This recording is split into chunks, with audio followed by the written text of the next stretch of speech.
तो नमस्ते प्रणाम, हम खेसारी लाल यादव और हम आ रहल बनी अपना बड़का भैया पवन सिंह जी के समर्थन में 28 मई 2024 के काराकाट लोकसभा क्षेत्र में। तो जिंगर वो लोग इन प्यार दे के अपना पवन के इतना बड़ा कहनी, वही का प्यार और आशीर्वाद दे के इतना बड़ा कर दिया और इतना बहुमत से जिताई, भारी मत से जिताई कि सिर्फ इंडिया ही ना बल्कि विदेश में भी काराकाट के चर्चा होके। ऐसा लागत है जो काराकाट में ही चुनाव होता, पूरा इंडिया में होता जरूर, लेकिन लागत है जो काराकाट में ही एगो खाली चुनाव होता। तो हम आ रहल बनी विक्रमगंज, नोखा, ओबरा, गोह और बारूड़। तो ये 5 जगह पर हम आ रहल बनी अपने भैया के साथे, उनका समर्थन में। उनकर चुनाव चिन्ह बा कैची छाप। जे विकास नहीं के ओकरा के काट के हटावे खातिर कैची छाप मिलल बा उनका।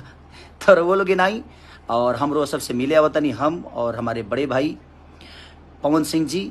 और बस आप लोग का प्यार जिसके साथ है वो दुनिया का सबसे बड़ा आदमी है, बस यही कहना चाहता हूँ। तो जिस तरह उनको संगीत में आप लोगों ने बड़ा किया, कला क्षेत्र में बड़ा किया, उसी तरह आप लोगों को अब उस आदमी को नेता भी बड़ा बनाना है ताकि आप सबके विकास के लिए काम करें। तो लव यू। हम मिल रहे हैं 28 तारीख को आप सबसे काराकाट लोकसभा क्षेत्र में और विक्रमगंज से स्टार्ट करेंगे हम। तो love you all, thank you.